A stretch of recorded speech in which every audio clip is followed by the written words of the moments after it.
ಸ್ನೇಹಿತರೆ, ಸಾಮಾನ್ಯವಾಗಿ ದೇಗುಲಗಳಲ್ಲಿ ದೇವರ ಮೂರ್ತಿಯನ್ನ ಪ್ರತಿಷ್ಠಾಪಿಸಿ ಪೂಜೆ ಮಾಡೋದನ್ನ ನೀವೆಲ್ಲ ನೋಡಿರ್ತೀವಿ. ಆದರೆ ನಾವಿವತ್ತು ನಿಮಗೆ ಮಾಹಿತಿಯನ್ನ ಹೊತ್ತು ತಂದಿರೋ ದೇಗುಲದಲ್ಲಿ ದೇವರ ವಿಗ್ರಹದ ಜೊತೆಗೆ ದೇವಸ್ಥಾನದಲ್ಲಿರೋ ಧನಸ್ಸಿಗೆ ಪೂಜೆಯನ್ನ ಮಾಡಲಾಗುತ್ತಂತೆ.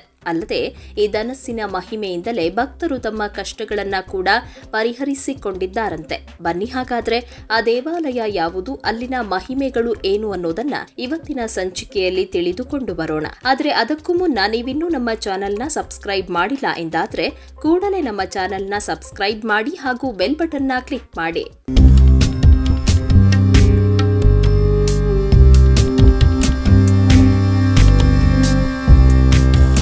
ತುಮಕೂರಿನ ಶಿರಾ ಸಮೀಪದ ಮರಡಿ ಗುಡ್ಡದಲ್ಲಿ ಶ್ರೀ ರಂಗನಾಥ ಸ್ವಾಮಿಯ ಪುರಾತನವಾದ ಆಲಯವಿದ್ದು, ಈ ದೇಗುಲವನ್ನ ವಿಜಯನಗರ ಸಾಮ್ರಾಜ್ಯದ ಅರಸರ ಕಾಲದಲ್ಲಿ ನಿರ್ಮಾಣ ಮಾಡಲಾಯಿತು ಎಂದು ಹೇಳಲಾಗುತ್ತೆ.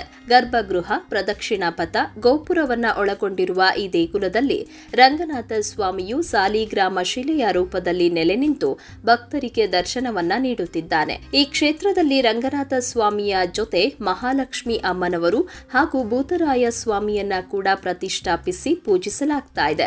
ಸಂತಾನ ಸಮಸ್ಯೆ ಇರುವವರು ಉತ್ತಮವಾದ ಸಂತಾನ ಭಾಗ್ಯಕ್ಕಾಗಿ ಇಲ್ಲಿಗೆ ಬಂದು ಗಂಗಾ ಪೂಜೆಯನ್ನ ಮಾಡಿಸಿದ್ರೆ ಅವರಿಗೆ ಶೀಘ್ರವಾಗಿ ಉತ್ತಮವಾದ ಸಂತಾನ ಭಾಗ್ಯ ಲಭಿಸುತ್ತೆ ಎಂದು ಹೇಳಲಾಗುತ್ತೆ. ಅಲ್ಲದೆ ಚರ್ಮ ರೋಗದಿಂದ ಬಳಲುವವರು ಗಂಗಾ ಸ್ನಾನವನ್ನ, ಅಂಗವೈಫಲ್ಯ ಸಮಸ್ಯೆ ಇರುವವರು ಉರುಳು ಸೇವೆ ಹರಕೆಯನ್ನ, ಹುಟ್ಟಿದ ಕೂಡಲೇ ಮಕ್ಕಳಿಗೆ ಮಾತು ಬರದೆ ಹೋದ್ರೆ ಬಾಯಿ ಬೀಗ ಪೂಜೆಯನ್ನ, ಮಕ್ಕಳು ಊನಾಗಿ ಹುಟ್ಟಿದರೆ ಸಿಡಿ ಸೇವೆಯನ್ನ, ಇಷ್ಟಾರ್ಥ ಸಿದ್ಧಿಗಾಗಿ ಮುಡಿ ಸೇವೆ ಮಾಡೋದಾಗಿ ಹರಕೆಯನ್ನ ಕೂಡ ಈ ದೇಗುಲದಲ್ಲಿ ಹೊತ್ತುಕೊಳ್ಳಬಹುದಾಗಿದೆ. ಯಾರೇ ಬಂದು ಭಕ್ತಿಯಿಂದ ಹರಕೆಯನ್ನ ಹೊತ್ತುಕೊಂಡ್ರೂ ಅವರ ಎಲ್ಲಾ ಸಮಸ್ಯೆಗಳನ್ನ ಇಲ್ಲಿ ನೆಲೆಸಿರುವ ರಂಗನಾಥ ಸ್ವಾಮಿ ದೂರ ಮಾಡ್ತಾನೆ ಎಂದು ಹೇಳಲಾಗುತ್ತೆ. ಹೀಗಾಗಿಯೇ ನಿತ್ಯ ನೂರಾರು ಮಂದಿ ಈ ದೇಗುಲಕ್ಕೆ ಭೇಟಿ ನೀಡಿ ಭಗವಂತನ ದರ್ಶನ ಪಡೆದು ಕೃತಾರ್ಥರಾಗ್ತಾ ಇದ್ದಾರೆ. ಇನ್ನು ಈ ಕ್ಷೇತ್ರದ ವಿಶೇಷತೆ ಏನಂದ್ರೆ, ಇಲ್ಲಿರುವ 12 ಅಡಿ ಎತ್ತರದ ಮಹಾಧನಸ್ಸು ಕದಿರೆಯ ನರಸಿಂಹಸ್ವಾಮಿಗೆ ನಿರ್ಮಿಸಿದ್ದ ಈ ಧನಸ್ಸು ಮರಡಿ ರಂಗನಾಥ ಸ್ವಾಮಿಯ ಸನ್ನಿಧಿಗೆ ಬಂದಿದ್ದರ ಹಿಂದೆ ಒಂದು ಘಟನೆ ಕೂಡ ಇದೆ.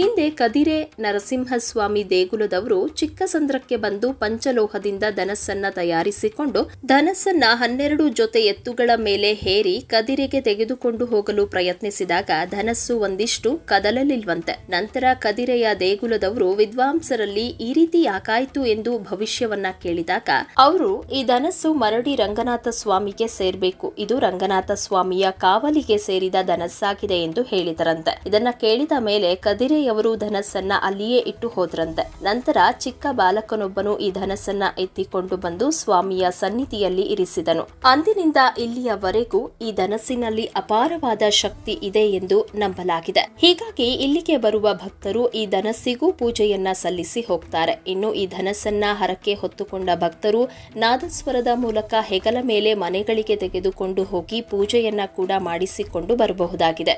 ಎಷ್ಟೇ ದೂರದ ಊರಿನವರು ಬಂದು ಈ ಧನಸ್ಸನ್ನ ಮನೆಗೆ ತೆಗೆದುಕೊಂಡು ಹೋಗಬೇಕಾದ್ರೂ ಯಾವುದೇ ಗಾಡಿಯನ್ನ ಬಳಸದೆ ಹೆಗಲ ಮೇಲೆಯೇ ಧನಸ್ಸನ್ನ ಹೊತ್ತುಕೊಂಡು ಹೋಗಿ ಪೂಜೆಯನ್ನ ಸಲ್ಲಿಸಬೇಕು ಎಂಬ ಪ್ರತೀತಿ ಈ ಕ್ಷೇತ್ರದಲ್ಲಿ ತಲತಲಾಂತರಗಳಿಂದ ನಡೆದುಕೊಂಡು ಬಂದಿದೆ. ಹೀಗಾಗಿ ಈ ರೀತಿಯ ಆಚರಣೆಯನ್ನ ನಾವು ಬೇರೆಲ್ಲೂ ನೋಡೋದಕ್ಕೆ ಸಾಧ್ಯವಿಲ್ಲ ಎಂದೇ ಹೇಳಬಹುದಾಗಿದೆ. ಇವಿಷ್ಟು ಸಂಗತಿಗಳು ಮಾತ್ರವಲ್ಲದೆ ಮರಡಿ ಗುಡ್ಡದ ರಂಗನಾಥ ಸ್ವಾಮಿಯ ಮೂಲ ಹಂಪಿಯಾಗಿದ್ದು, ಈ ದೇವನು ಹಂಪಿಯಿಂದ ಅರಳಶೆಟ್ಟಿ ಮತ್ತು ಶಿವಪ್ಪ ಶೆಟ್ಟಿ ಎಂಬುವವರ ಎತ್ತಿನ ಗಾಡಿಯಲ್ಲಿ ಸಾಲಿಗ್ರಾಮ ರೂಪದಲ್ಲಿ ಬಂದು ಇಲ್ಲಿನ ಗುಹೆಯೊಂದರಲ್ಲಿ ನೆಲೆಸಿದನು ಎಂದು ಹೇಳಲಾಗುತ್ತೆ. ಮುಂದೆ ಹಸುವೊಂದು ಗುಹೆಯೊಳಗಿನ ಸಾಲಿಗ್ರಾಮಕ್ಕೆ ನಿತ್ಯ ಹಾಲನ್ನ ಸುರಿಸುತ್ತಿದ್ದುದನ್ನ ಕಂಡು ಗ್ರಾಮಸ್ಥರು ಸಾಲಿಗ್ರಾಮಕ್ಕೆ ಭಕ್ತಿಯಿಂದ ಪೂಜಿಸಿ ರಂಗನಾಥ ಸ್ವಾಮಿಯನ್ನ ಈ ಸ್ಥಳದಲ್ಲಿ ಪ್ರತಿಷ್ಠಾಪಿಸಿ ಪೂಜಿಸಿದರೆಂದು ಇಲ್ಲಿನ ಸ್ಥಳ ಐತಿಹ್ಯದಲ್ಲಿ ತಿಳಿಸಲಾಗಿದೆ. ಪ್ರತಿ ವರ್ಷವೂ ಮರಡಿ ರಂಗನಾಥ ಸ್ವಾಮಿಗೆ ಏಪ್ರಿಲ್ ತಿಂಗಳಿನಲ್ಲಿ ರಥೋತ್ಸವವನ್ನ ನಡೆಸಲಾಗುತ್ತೆ. ಸುಮಾರು 8 ದಿನಗಳ ಕಾಲ ನಡೆಯುವ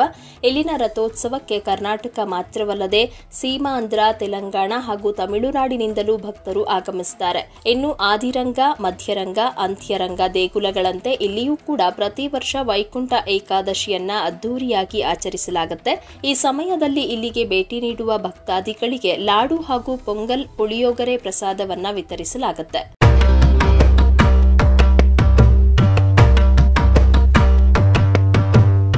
ಇನ್ನು ನಿತ್ಯವೂ ಪೂಜೆಗೊಳ್ತಾ ಇರುವ ಮರಡಿ ರಂಗನಾಥ ಸ್ವಾಮಿಯನ್ನ ಬೆಳಗ್ಗೆ 8:30ರಿಂದ ಸಂಜೆ 7 ಗಂಟೆವರೆಗೂ ದರ್ಶನ ಮಾಡಬಹುದಾಗಿದ್ದು, ಇಲ್ಲಿಗೆ ಬರುವ ಪ್ರತಿ ಭಕ್ತಾದಿಗಳಿಗೂ ಮಧ್ಯಾಹ್ನದ ಸಮಯದಲ್ಲಿ ಉಚಿತ ಅನ್ನದಾಸೋಹದ ವ್ಯವಸ್ಥೆ ಇರುತ್ತೆ. ಇಲ್ಲಿಗೆ ಭೇಟಿ ನೀಡುವ ಭಕ್ತಾದಿಗಳು ದೇವರಿಗೆ ಅಭಿಷೇಕ ಸೇವೆ, ಬೆಣ್ಣೆ ಅಲಂಕಾರ, ತುಳಸಿ ಅಲಂಕಾರ, ದಿನದ ಪೂಜೆ, ಧನಸ್ಸಿನ ಸೇವೆ, ಭೂತರಾಯನ ಸೇವೆ, ಮುಡಿ ಸೇವೆಗಳನ್ನ ಮಾಡಿಸಬಹುದಾಗಿದ್ದು, ರಂಗನಾಥ ಸ್ವಾಮಿಯು ಗುಡ್ಡದ ಮೇಲೆ ನೆಲೆಸಿರೋದ್ರಿಂದ ಈ ದೇಗುಲಕ್ಕೆ ಭೇಟಿ ನೀಡಿದ್ರೆ ಪ್ರಕೃತಿಯ ಸುಂದರ ದೃಶ್ಯಗಳನ್ನ ಕೂಡ ಕಣ್ತುಂಬಿಕೊಳ್ಳಬಹುದಾಗಿದೆ.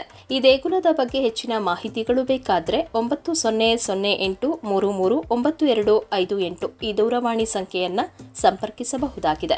ಭಕ್ತರು ಬೇಡಿದ ವರಗಳನ್ನ ಶೀಘ್ರವಾಗಿ ಕರುಣಿಸುವ ಮರಡಿ ರಂಗನಾಥ ಸ್ವಾಮಿಯ ಈ ದೇಗುಲವು ತುಮಕೂರು ಜಿಲ್ಲೆಯ ಶಿರಾ ತಾಲೂಕಿನ ಮರಡಿ ಗುಡ್ಡ ಎಂಬ ಪ್ರದೇಶದಲ್ಲಿದೆ. ಈ ದೇಗುಲವು ಬೆಂಗಳೂರಿನಿಂದ 123 ಕಿಲೋಮೀಟರ್, ತುಮಕೂರಿನಿಂದ 58 ಕಿಲೋಮೀಟರ್, ಶಿರಾದಿಂದ 16.3 ಕಿಲೋಮೀಟರ್, ಬುಕ್ಕಾಪಟ್ಟಣದಿಂದ 12 ಕಿಲೋಮೀಟರ್ ದೂರದಲ್ಲಿದೆ. ಶಿರಾದಿಂದ ಕಂಬದಹಳ್ಳಿ ಗೇಟ್ ವರೆಗೂ ಬಸ್ ಮುಖಾಂತರ ಪ್ರಯಾಣಿಸಿ ಕಂಬದಹಳ್ಳಿ ಗೇಟ್ನಿಂದ ಆಟೋ ಮಾಡಿಸಿಕೊಂಡು ಈ ದೇಗುಲಕ್ಕೆ ತಲುಪಬಹುದಾಗಿದೆ. ಇನ್ನು ಶಿರಾ ಅಥವಾ ಬುಕ್ಕಾಪಟ್ಟಣದಿಂದ ಬಾಡಿಗೆ ವಾಹನ ಮಾಡಿಸಿಕೊಂಡು ಕೂಡ ಈ ದೇಗುಲಕ್ಕೆ ತಲುಪಬಹುದಾಗಿದೆ.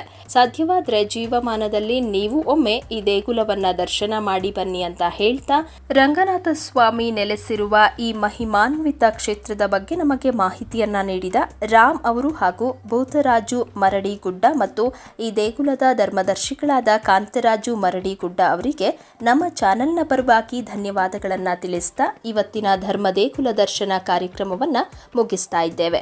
ವೀಕ್ಷಕರ ಗಮನಕ್ಕೆ ನಿಮ್ಮ ಅನಿಸಿಕೆ ಅಥವಾ ಅಭಿಪ್ರಾಯಗಳನ್ನ ಕಾಮೆಂಟ್ ಮುಖಾಂತರ ವ್ಯಕ್ತಪಡಿಸಬಹುದು ಹಾಗೂ ನಿಮ್ಮ ಸುತ್ತಮುತ್ತ ಇದೇ ತರಹದ ಅದ್ಭುತ ದೇವಾಲಯಗಳಿದ್ದರೆ ಅದರ ಸಂಪೂರ್ಣ ಮಾಹಿತಿಗಳನ್ನ ನಮಗೆ ಇಮೇಲ್ ಮುಖಾಂತರ ತಿಳಿಸಬಹುದು. ನಮ್ಮ ಇಮೇಲ್ ಐಡಿ inspiredkannadachannel@gmail.com. ಮುಂದಿನ ಸಂಚಿಕೆಯಲ್ಲಿ ಮತ್ತೊಂದು ವಿಶೇಷವಾದ ದೇಗುಲದ ಮಾಹಿತಿಯೊಂದಿಗೆ ನಿಮ್ಮ ಮುಂದೆ ಬರ್ತೀವಿ. ಈ ವಿಡಿಯೋ ನಿಮಗೆ ಇಷ್ಟವಾಗಿದ್ದಲ್ಲಿ ದಯವಿಟ್ಟು ನಮ್ಮ ಚಾನೆಲ್ನ ಸಬ್ಸ್ಕ್ರೈಬ್ ಮಾಡಿ ಹಾಗೂ ಬೆಲ್ ಬಟನ್ನ ಕ್ಲಿಕ್ ಮಾಡಿ. ವಂದನೆಗಳು.